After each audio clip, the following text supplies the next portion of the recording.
আল্লাহ বললেন যে কোন ব্যক্তি যদি জাহান্নামের আগুন থেকে নিজেকে বিরত রাখতে পারে, তার মানে ইবাদত করতে পারে।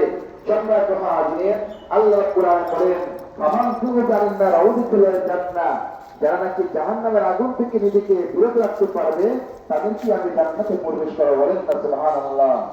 ফাকাদ ফাজ, এটাই হবে মানুষের জন্য উত্তম। বলেন না সুবহানাল্লাহ।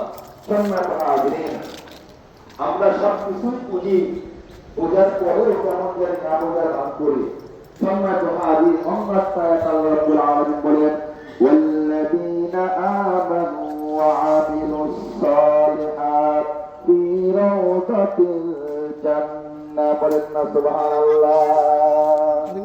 সম্মানিত হাজিরিন, আল্লাহ রাব্বুল আলামিন বলেন ওয়াল্লাযীনা আমানু, আমি আল্লাহর উপরে বিশ্বাস স্থাপন করেছেন, ওয়া আমিলুস সালিহাত, এবং সৎ কাজ করেছে। কি করছে? সৎ কাজ করছে।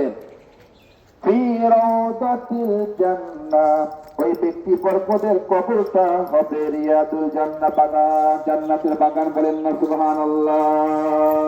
রাওদাতুল জান্নাহ, অর্থাৎ কবরটা হবে জান্নাতের বাগিচা। বলেন না সুবহানাল্লাহ।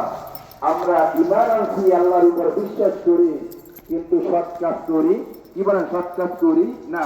সম্মানিত হাজিরিন, আল্লাহ বললেন ঈমান আনার পরে যদি কোনো ব্যক্তি সৎ কাজ করে, নেক আমল করে, ভালো কাজ করে, ওই ব্যক্তি শুধু পার্থিব জীবনে, ইহকালের জীবনকে ভালো থাকতে বিষয় যেমন না, তার কবরটাই হবে কি? জান্নাতের বাগান। বলেন না সুবহানাল্লাহ। সম্মানিত হাজিরিন, আমরা সবাই প্রতীয়মান ব্যক্তির চোখের সামনে আমাদের পূর্বপুরুষগণ সবাই ইন্তেকাল করতেছে। আমাদের কি করতে হবে? ইন্তেকাল করতেই হবে, কেউ থাকতে পারবো না। কি বলেন? কেউ থাকতে পারবো না। সম্মানিত হাজিরিন, তো এই জন্য ইযা জাআ আজালুহুম লা ইস্তাখিরুনা সাআতা ওয়া লা ইস্তাকদিমুন। আল্লাহ রাব্বুল আলামিন বলেন ইযা জাআ আজালুহুম, যখন মানুষের হায়াত শেষ হয়ে যাবে, মৃত্যু এসে যাবে,